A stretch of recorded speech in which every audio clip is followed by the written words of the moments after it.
अध्याय 10 भाग 1 में आपका स्वागत है। एक ऐसा प्यार जिसे आप कभी छोड़ना नहीं चाहेंगे।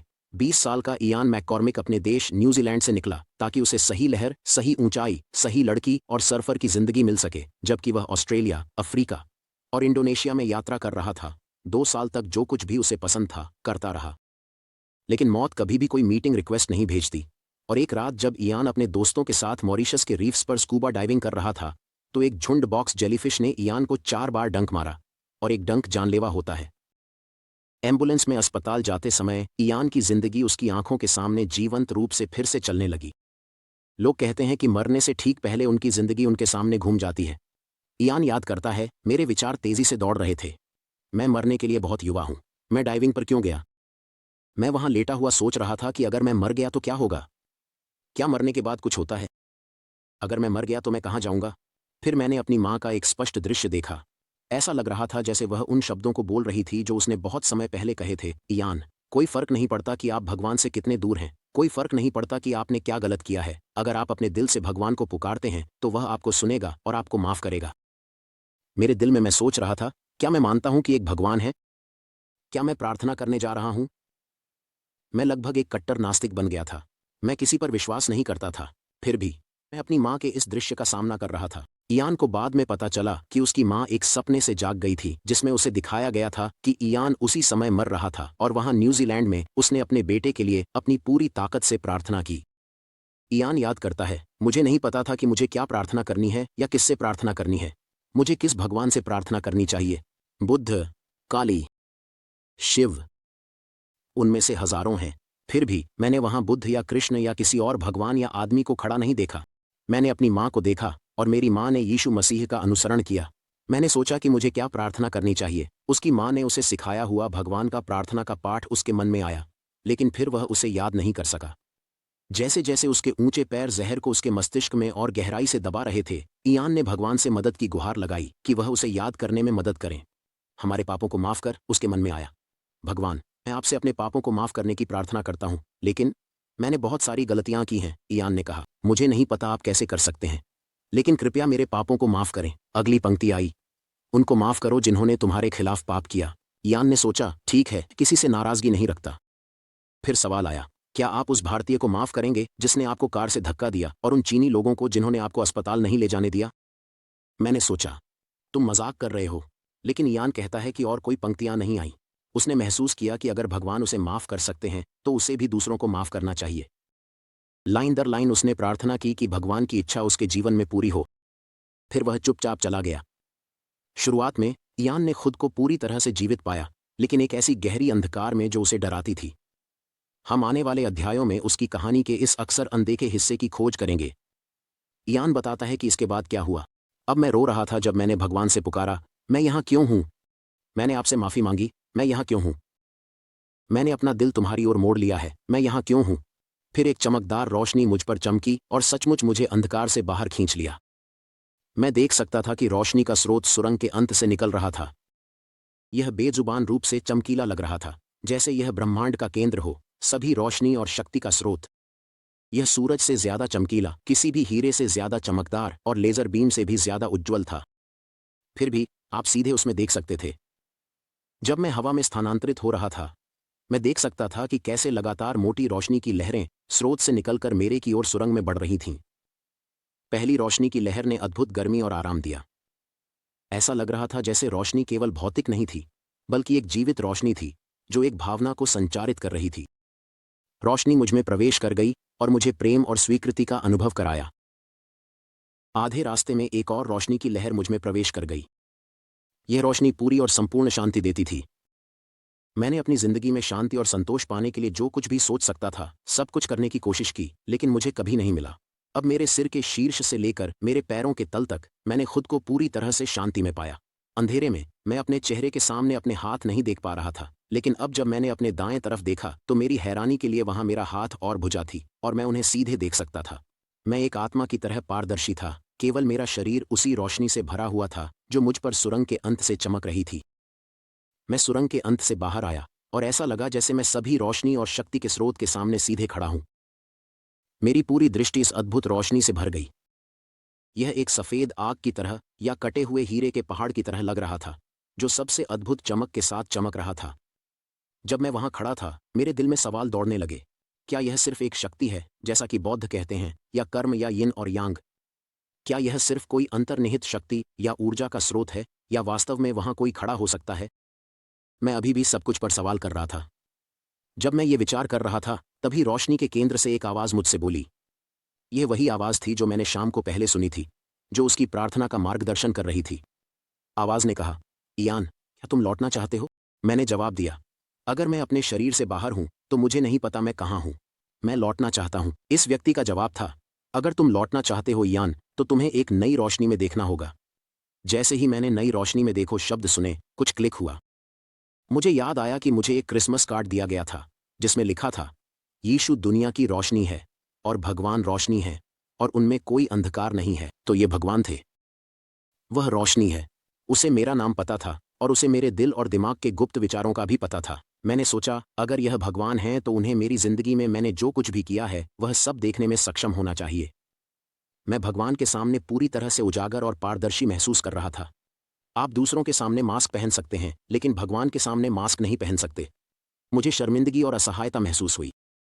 मेरा पहला विचार था कि यह रोशनी मुझे फिर से गड्ढे में फेंकने वाली है, लेकिन मेरी हैरानी के लिए मुझ पर शुद्ध बिना शर्त प्रेम की एक लहर बह गई। यह मेरी उम्मीद के खिलाफ था। न्याय के बजाय मुझे शुद्ध प्रेम से धोया जा रहा था। शुद्ध, बिना मिलावट वाला, साफ, बिना रोक टोक वाला, अनायास मिला हुआ प्रेम। यह अंदर से मुझे भरने लगा।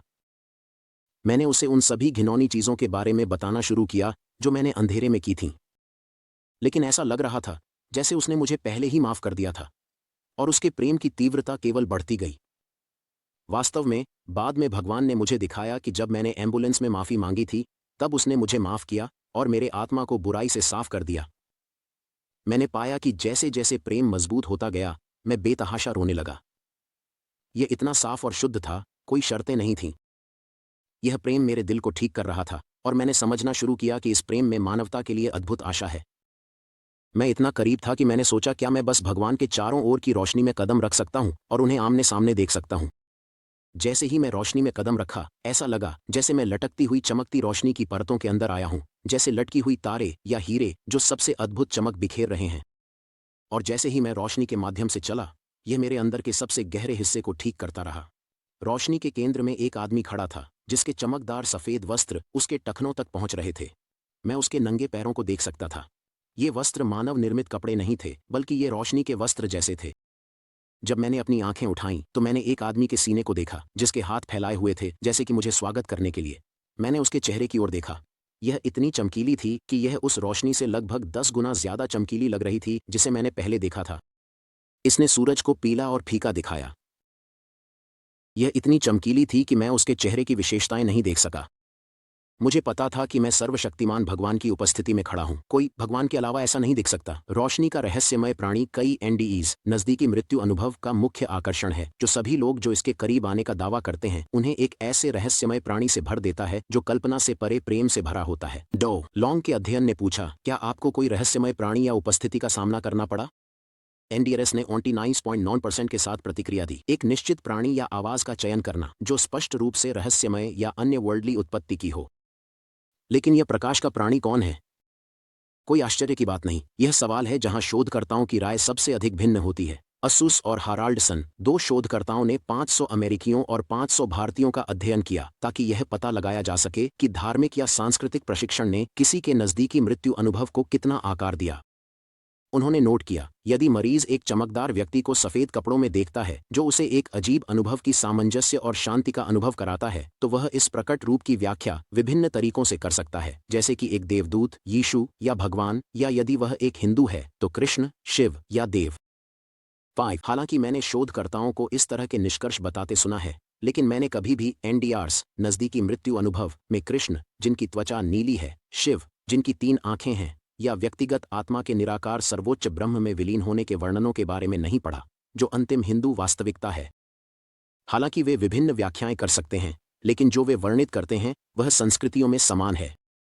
1000 NDE नजदीकी मृत्यु अनुभव खातों को पढ़ने के बाद जो प्रकाश के प्राणी के लक्षण सुसंगत लगते हैं पुराने नियम के भविष्यवक्ताओं और यीशु ने जो कुछ प्रकट किया उसके साथ। अगले कुछ अध्यायों में मैं न केवल आपको यह सोचने में मदद करूंगा कि भगवान कितने प्रेमपूर्ण और व्यक्तिगत हैं, बल्कि मैं आपको यह भी दिखाना चाहता हूं कि मैंने इस निष्कर्ष पर कैसे पहुंचा। आप मेरी इस प्रकाश के प्राणी की व्याख्या से असहमत हो सकते हैं, लेकिन कम से कम यह विचार करें कि NDE नजदीकी मृत्यु अनुभव की गवाही कितनी स्पष्ट रूप से शास्त्रों के साथ मेल खाती है। आखिरकार अगर यह प्रकाश का प्राणी वास्तव में उतना अद्भुत है जितना NDEers कहते हैं, तो क्या हम नहीं जानना चाहेंगे कि वह कौन है और हम उसे व्यक्तिगत रूप से कैसे जान सकते हैं। सिमरन मुंबई में एक बस दुर्घटना में लगभग मर गई। वह याद करती है, एक उज्ज्वल प्रकाश प्रकट हुआ जिसमें एक नरम पुरुष की आवाज थी जिसने मुझसे कहा, तुम सब कुछ पीछे छोड़ दोगे, अपने प्रियजनों, मेहनत से कमाई गई पुरस्कार, पैसे, यहाँ तक कि अपने कपड़े भी, तुम मेरे पास खाली हाथ आओगे। उस प्रकाश ने मुझे एक महत्वपूर्ण संदेश भी दिया कि मुझे उसका अनुसरण करना चाहिए। मैं इसे शब्दों में कैसे कहूं? यह अनुभव किसी के लिए विश्वास करने के लिए बहुत ही सुंदर और चमत्कारी है, लेकिन इतना सच्चा, इतना प्रेमपूर्ण, इतना शांत। एक भारतीय महिला ने अपने डॉक्टर को मरने से पहले बताया, देखो, स्वर्ग देख रही हूं। वहां सुंदर बाग और फूल हैं, बच्चे वहां खेल रहे हैं और गा रहे हैं, बहुत से लोग, ऊंची इमारतें। वहां मैंने भगवान को भी देखा। यह बहुत सुंदर लगता है। 7 आसुस और हाराल्डसन यह तर्क करते हैं कि प्रत्येक संस्कृति के भीतर जो घटना होती है वह अक्सर धार्मिक परलोक विश्वासों के अनुरूप नहीं होती। क्रिश्चियन विचारों जैसे न्याय, उद्धार और मोक्ष हमारे अमेरिकी मरीजों के दृष्टांतों में नहीं दिखते। हम यह जांचेंगे कि ऐसा क्यों हो सकता है और इसका क्या मतलब है एक बाद के अध्याय में। लेकिन आसुस और हाराल्डसन यह भी नोट करते हैं कि कई बुनियादी हिंदू विचार परलोक के बारे में भारतीय मरीजों के दृष्टांतों में कभी नहीं दिखाए गए। परलोक, हिंदू स्वर्ग के विभिन्न वैदिक स्थानों का कभी उल्लेख नहीं किया गया। न ही पुनर्जन्म और ब्रह्म में विलय, जो कि भगवान के निराकार पहलू हैं, भारतीय आध्यात्मिक प्रयास का लक्ष्य है। कर्म का सिद्धांत, गुणों और दोषों का संचय शायद एक सफेद वस्त्र पहने आदमी की रिपोर्टों द्वारा अस्पष्ट रूप से सुझाया गया था जिसके पास एक खाता पुस्तक थी। और शोधकर्ताओं का कहना है कि भारतीयों में से किसी ने भी मोक्ष, जो कि हिंदू धर्म का अंतिम लक्ष्य है, का उल्लेख नहीं किया, जिसमें आत्मा अंततः भगवान के निराकार अंतिम रूप में समाहित हो जाती है। फिर भी भारतीय कभी कभी इस बहुत प्रेमपूर्ण, व्यक्तिगत, सफेद वस्त्र पहने प्रकाशमय प्राणी का वर्णन करते थे जिसके पास दाढ़ी और एक खाता पुस्तक होती थी। भारतीय मरीज मरते हुए प्रतीत हुआ। कुछ देर बाद उसे होश आ गया। फिर उसने हमें बताया कि उसे सफेद कपड़ों में संदेशवाहकों द्वारा ले जाया गया और एक सुंदर जगह पर लाया गया।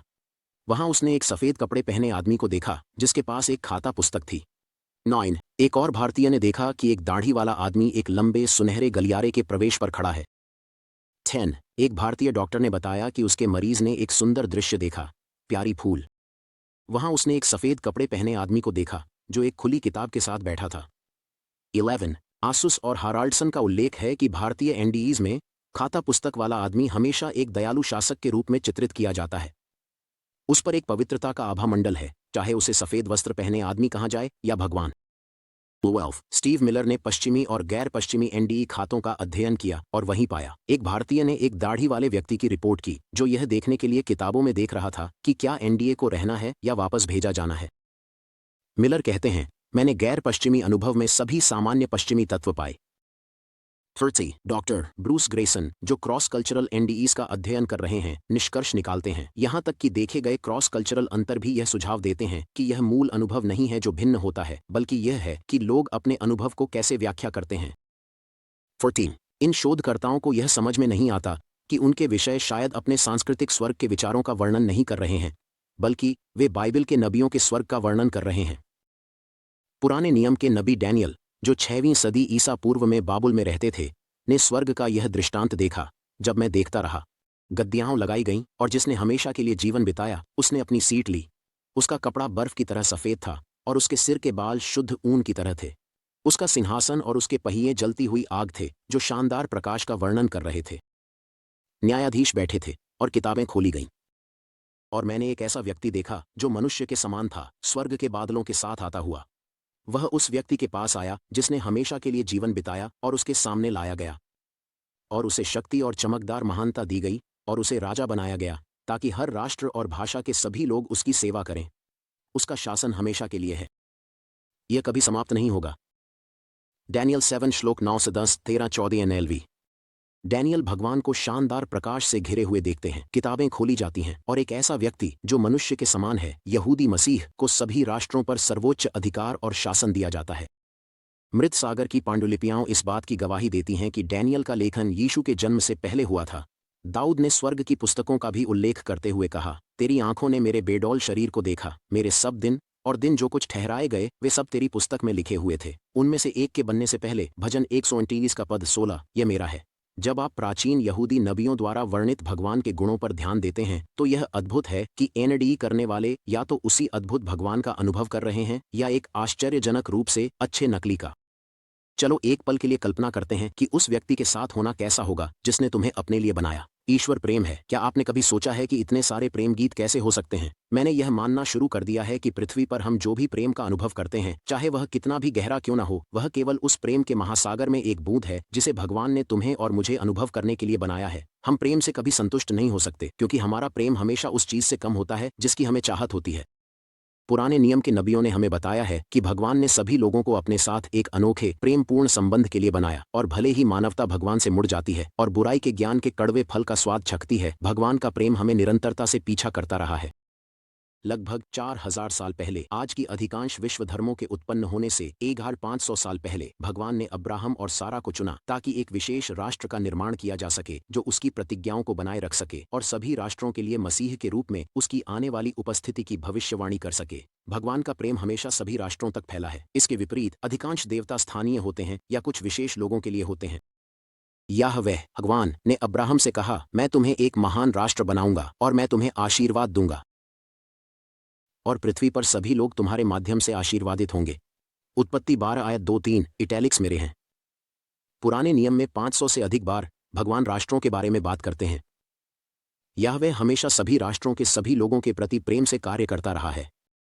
काली ने बचपन में बेथलेहम की गलियों में घूमते हुए बिताया। एक मिसाइल के कारण अनाथ हो गई जिसने उसके पूरे परिवार की जान ले ली। बचपन में गुलामी में बेची गई, उसने एक बेदौइन जनजाति के साथ अरब दुनिया की यात्रा की और एक बहुत ही अत्याचारी मुस्लिम आदमी से शादी कर दी। उसके पति ने अंततः उसे पीटा और उसे मरने के लिए छोड़ दिया। अपनी एकमात्र बेटी को अपने साथ ले गया। फिर उसने एक आदमी से शादी की जिसने उसे संयुक्त राज्य अमेरिका ले गया। जब उसके दूसरे पति की पिटाई से उसकी जान को खतरा हुआ तो उसने अपने 2 बच्चों के साथ भागने में सफलता पाई। वह बेघर और बिना पैसे की थी। एक महिला ने खालिदा की स्थिति देखी और उसे एक नौकरी और अपने बच्चों के लिए एक घर की पेशकश की, और उसने खालिदा को यीशु के माध्यम से पाए गए भगवान के प्रेम के बारे में बताया। खालिदा को इस महिला के पास जो प्रेम था वह चाहिए था और उसने यीशु से कहा कि वह उसे दिखाए कि क्या वह भगवान है। खालिदा का दावा है कि उसने स्वर्ग का एक दर्शन देखा जो नबियों यशायाह या डैनियल के समान था। अब मैं उन सभी पर विश्वास नहीं करता जो दावा करते हैं कि उन्हें दर्शन होते हैं। मैंने कभी ऐसा अनुभव नहीं किया, लेकिन मैंने मुसलमानों के बीच खालिदा जैसे कई किस्से सुने हैं। ऐसे दर्शन की रिपोर्टिंग करने से गंभीर उत्पीड़न हो सकता है। उसने स्वर्ग का यह दर्शन अनुभव करने का दावा किया जो सभी लोगों के प्रति भगवान के निरंतर प्रेम को दर्शाता है, और यह बाइबल और एनडीई विवरणों के साथ संगत है।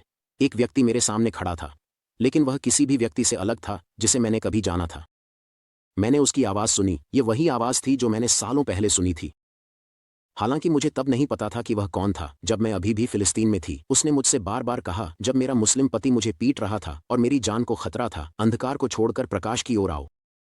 अब उसने अरबी में कहा, मैं सत्य, जीवन और मार्ग हूं, और कोई भी पिता के पास मेरे बिना नहीं आता। उसकी आवाज़ जैसे तेज बहाव वाले पानी की तरह थी, एक ही समय में शक्तिशाली और सुकून देने वाली। जैसे ही उसने कहा, मैं सत्य हूं, मुझे तुरंत पता चल गया कि वह यीशु था। उसने नहीं कहा, मैं यीशु हूं, लेकिन मेरे पूरे अस्तित्व ने जान लिया कि वह कौन था।